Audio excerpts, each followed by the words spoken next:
Assalamualaikum warahmatullahi wabarakatuh. Inilah kisah 4 Kiai Jaduk dan Sakti asal Pulau Jawa.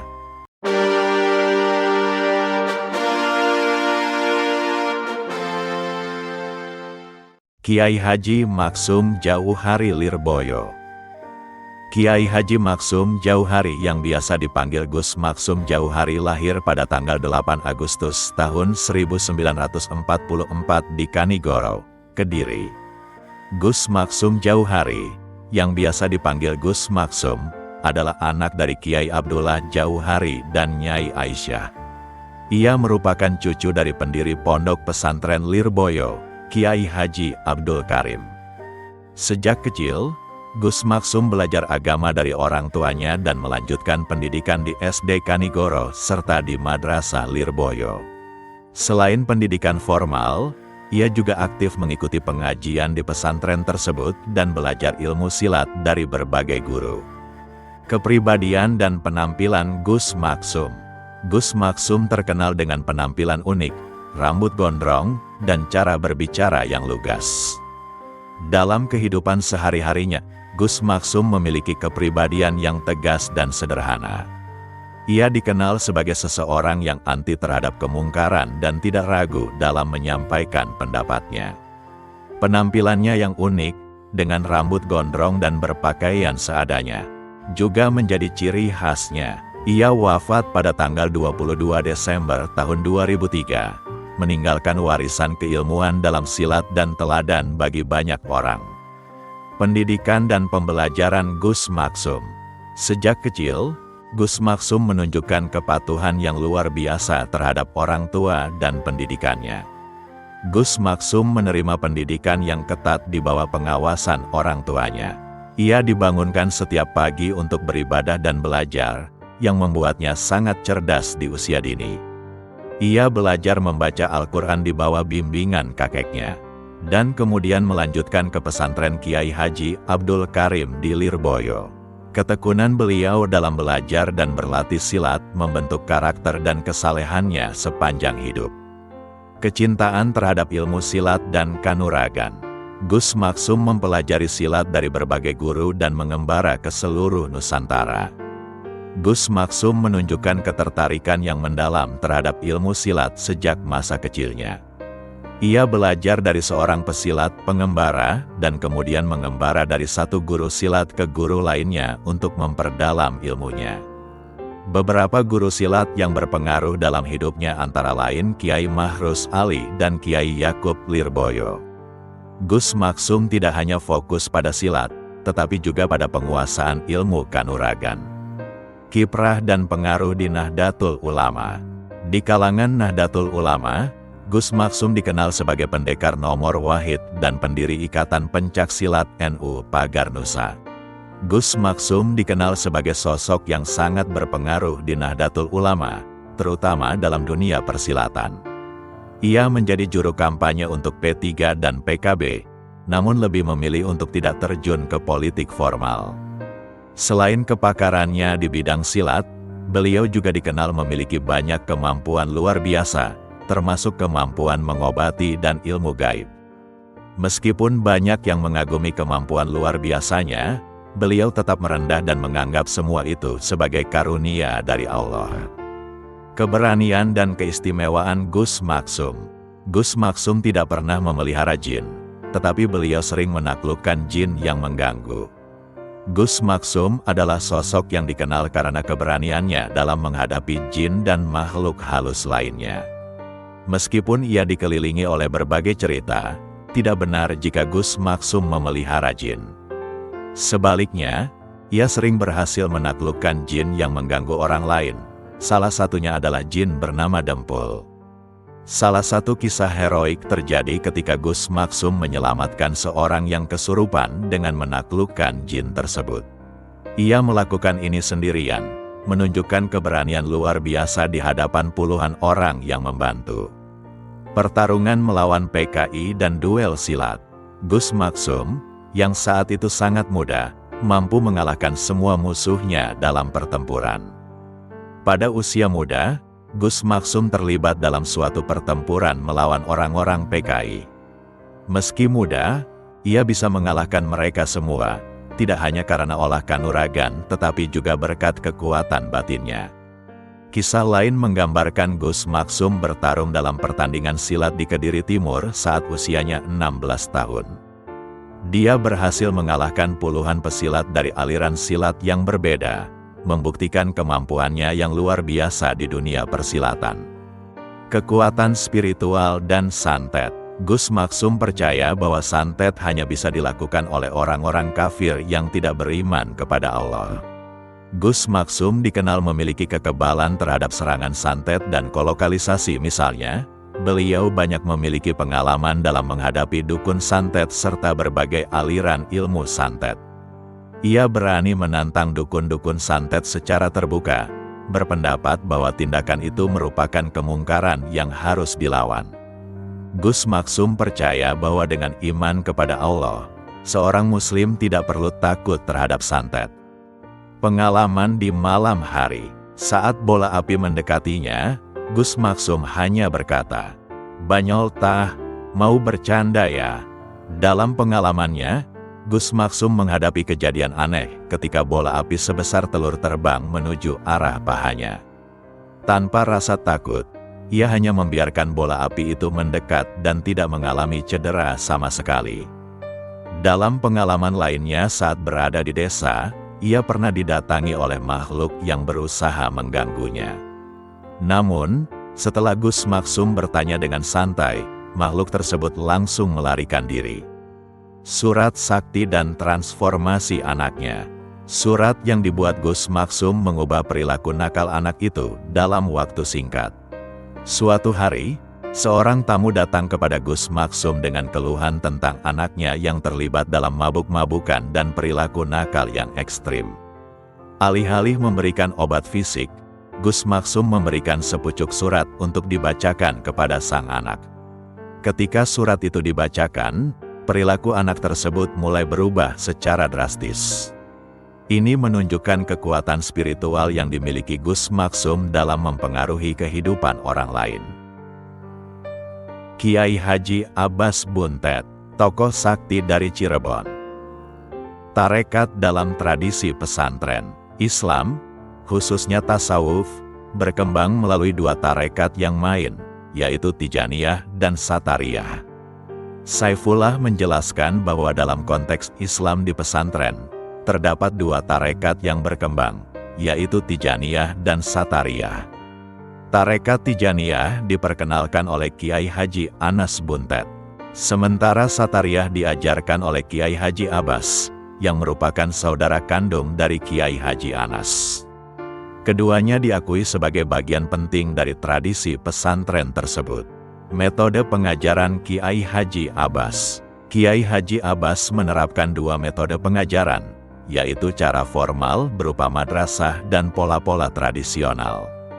Kiai Haji Abbas berkontribusi besar untuk memajukan pesantren Buntet dengan menerapkan dua metode pengajaran. Metode formal berbasis madrasah memberikan struktur pendidikan yang jelas, sedangkan pola tradisional memungkinkan santri belajar cara-cara yang telah diturunkan melalui generasi sebelumnya. Kombinasi ini memungkinkan pendidikan di Buntet menjadi lebih efektif, terutama menjelang tahun 1930. Pemberdayaan masyarakat. Kiai Haji Abbas menjadikan pesantren ini wahana peningkatan kesejahteraan masyarakat. Selain berfokus pada pendidikan agama, Kiai Haji Abbas juga berkontribusi dalam meningkatkan kesejahteraan masyarakat. Ia mengajarkan keterampilan berwirausaha kepada santri, termasuk teknik membatik dan pertanian, serta mendirikan dapur umum untuk membantu warga sekitar. Keterlibatan dalam perjuangan kemerdekaan. Pesantren Buntet menjadi basis penting laskar-laskar jihad seperti PETA. Pesantren Buntet menjadi pusat perjuangan dan pelatihan bagi santri untuk berjuang melawan penjajah. Kiai Haji Abbas mengorganisir laskar-laskar jihad, termasuk PETA. Keterlibatan ini tidak hanya menunjukkan peran pesantren dalam mempertahankan kemerdekaan, tetapi juga membentuk karakter santri yang berani dan negarawan. Partisipasi politik Kiai Haji Abbas. Kiai Haji Abbas masuk dalam dunia politik dengan menjadi anggota Komite Nasional Indonesia Pusat.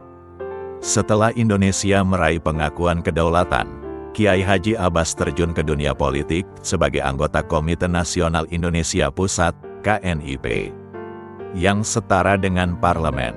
Ia aktif dalam organisasi Nahdlatul Ulama (NU) dan memiliki peran penting dalam keputusan-keputusan strategis di wilayah Jawa Barat. Kemampuan silat Kiai Abbas. Kiai Abbas tidak ada keraguan sedikitpun saat menjadi tawanan preman suruhan Belanda. Kiai Abbas pernah menghadapi situasi berbahaya ketika dia ditodong dengan belati oleh seorang preman yang bekerja untuk Belanda. Dalam kondisi ini, dia memegang Al-Quran dengan tangan kanan, sementara tangan kirinya diikat oleh preman tersebut. Melihat situasi berbahaya yang dihadapi Kiai Abbas, para santri dan warga sekitar berusaha untuk membantu, tetapi Kiai Abbas meminta mereka untuk mundur dan tidak terlibat. Ia menunjukkan keberanian yang luar biasa dan tidak menunjukkan rasa takut sedikitpun. Dalam satu gerakan cepat, sambil tetap memegang Al-Quran, Kiai Abbas mampu mengalahkan preman tersebut, yang menunjukkan tingkat keterampilan silat yang tinggi dan ketenangan dalam menghadapi ancaman. Setelah berhasil mengatasi preman itu, Kiai Abbas menginstruksikan agar orang tersebut tidak dipukuli, menyebutnya sebagai orang yang gila. Ketidakberdayaan Kiai Abbas untuk menyimpan dendam memperlihatkan kebesaran hatinya, dan uniknya, preman tersebut kemudian menjadi murid dan pelindungnya. Kiai Abbas kemudian menghadapi murid-muridnya untuk menguji kemampuan silat mereka dengan meminta mereka mengeroyok dirinya. Sebelum bertarung, dia selalu mengganti sandalnya dengan bakyak, dan dalam permainan tersebut, Kiai Abbas dengan mudah mengalahkan para muridnya tanpa ada yang bisa menyentuhnya. Mbah Mangli, tokoh wali Allah. Mbah Mangli dikenal sebagai sosok kiai sederhana yang penuh karamah. Kiai Haji Hasan Asari, atau lebih dikenal sebagai Mbah Mangli, lahir pada tanggal 17 Agustus tahun 1945 di Desa Krecek, Kediri, Jawa Timur. Ia memiliki keturunan dari Sultan Hasanuddin dan juga Sunan Kalijaga. Mbah Mangli dididik dalam disiplin yang ketat oleh ayahnya dan fokus pada penghafalan kitab dan tafsir Al-Quran. Setelah mengasuh majelis taklim selama 3 tahun, beliau mendirikan pondok pesantren Salafiyah di daerah yang dikenal sebagai Kampung Mangli. Pesantren ini berkembang pesat dan menarik santri dari berbagai daerah di Indonesia. Mbah Mangli sangat aktif dalam dakwah dan sering melakukan pengajian di berbagai tempat, termasuk di sebuah surau yang dikenal ramai dihadiri oleh umat Islam dari berbagai kalangan. Meskipun dikenal sebagai sosok yang kaya, dengan banyak usaha dan simpanan emas, Mbah Mangli dikenal memiliki hati yang tulus dan sering menolak imbalan uang untuk dakwahnya. Ia percaya bahwa nilai ajaran jauh lebih berharga daripada uang. Kualitas pengajarannya yang luar biasa membuatnya dihormati oleh banyak orang, dan pengajiannya dihadiri ribuan orang. Mbah Mangli memiliki bakat unik, seperti dapat mengisi pengajian di beberapa tempat sekaligus. Perjumpaan dengan Mbah Hasan Mangli. Setelah mencari cukup lama, para santri akhirnya menemukan sosok sepuh Mbah Hasan Mangli. Para santri berusaha mencari seorang tokoh besar dari Magelang yang dicari oleh Abuya Sayyid Muhammad Al-Maliki. Setelah melakukan pencarian yang cukup lama, mereka menemukan Mbah Hasan Mangli yang duduk di bagian belakang, menunjuk ke arah tiang dengan sedikit rasa takut. Ketika mereka mendekatinya, Mbah Hasan Mangli terlihat menundukkan kepala. Mbah Hasan kemudian dipanggil untuk menghadap Abuya Sayyid Muhammad Al-Maliki. Setelah bertemu, Abuya langsung merangkul Mbah Hasan, menunjukkan rasa hormat dan keakraban di antara mereka. Karamah Mbah Hasan Mangli di masyarakat. Karamah Mbah Hasan Mangli sangat dikenal di masyarakat, termasuk ajarannya yang dianggap sangat luar biasa. Mbah Hasan Mangli, yang merupakan sosok kiai yang sederhana, dikenang oleh masyarakat sebagai pribadi yang dermawan dan memiliki banyak keajaiban atau karamah. Banyak orang mengakui bahwa kehadirannya serta pengajiannya mampu mendatangkan berkah. Pada tahun 1980-an, pengajian Mbah Hasan dihadiri ribuan orang, di mana ia juga menyediakan konsumsi gratis bagi peserta. Kegiatan ini tidak hanya memberikan pelajaran spiritual, tetapi juga dicatat sebagai kegiatan sosial yang besar. Kisah pengamatan masyarakat terhadap karamah. Satu peristiwa yang mengesankan terjadi ketika seorang petani meminta doa untuk panen kubisnya. Suatu ketika, tetangga Mbah Mangli mendatangi beliau untuk memohon berkah atas tanaman kubisnya. Mbah Mangli dengan enteng menyebutkan bahwa kubis itu sudah bisa dipanen meskipun baru saja ditanam. Ketika si tetangga pulang dan menuju sawah, ia terkejut melihat bahwa tanaman kubisnya ternyata sudah tinggi dan siap dipanen, sesuai dengan prediksi Mbah Mangli. Peristiwa ini menjadi salah satu contoh bagaimana karamah Mbah Mangli berpengaruh di tingkat masyarakat. Syekh Abdul Malik. Silaturahim Syekh Abdul Malik. Syekh Abdul Malik rutin melakukan silaturahim kepada murid-muridnya, terutama yang miskin atau mengalami kesulitan hidup. Syekh Abdul Malik dikenal karena kepeduliannya kepada para santri, khususnya yang tinggal di sekitar Kedung Paruk dan desa-desa sekitarnya. Setiap hari Selasa pagi, ia mengunjungi murid-muridnya menggunakan becak atau dokar untuk memberikan bantuan berupa beras, uang, dan terkadang pakaian.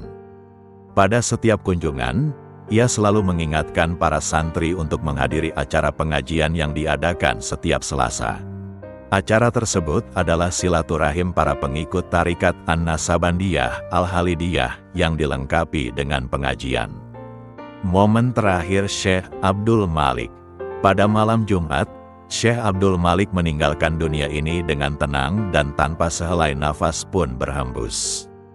Pada hari Kamis, Syekh Abdul Malik meminta izin untuk melaksanakan salat Isya dan kemudian pergi ke kamar. Sekitar 30 menit kemudian, cucunya mengetuk pintu, tetapi setelah dibuka, ia menemukan sang mursyid sudah berbaring dengan posisi tertentu dan tidak bernapas. Jenazah Syekh Abdul Malik dimakamkan setelah salat Asyar di belakang Masjid Bahuladiuddin Kedung Paruk, Purwokerto. Karamah dan keajaiban Syekh Abdul Malik. Setelah 3 tahun berzikir, Mbah Malik tiba-tiba bangun dan melanjutkan salat berjamaah tanpa gejala apapun.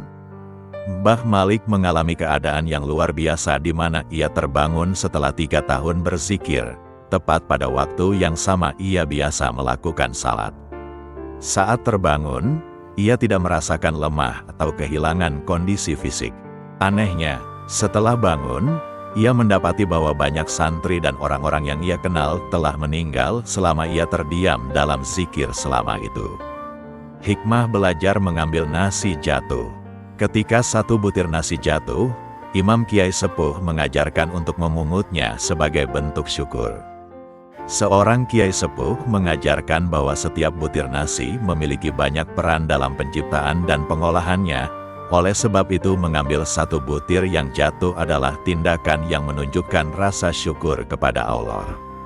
Pesan ini didasari pada kesadaran akan banyak orang dan proses yang terlibat dalam produksi makanan, sehingga penting untuk menghargai setiap remah yang disajikan.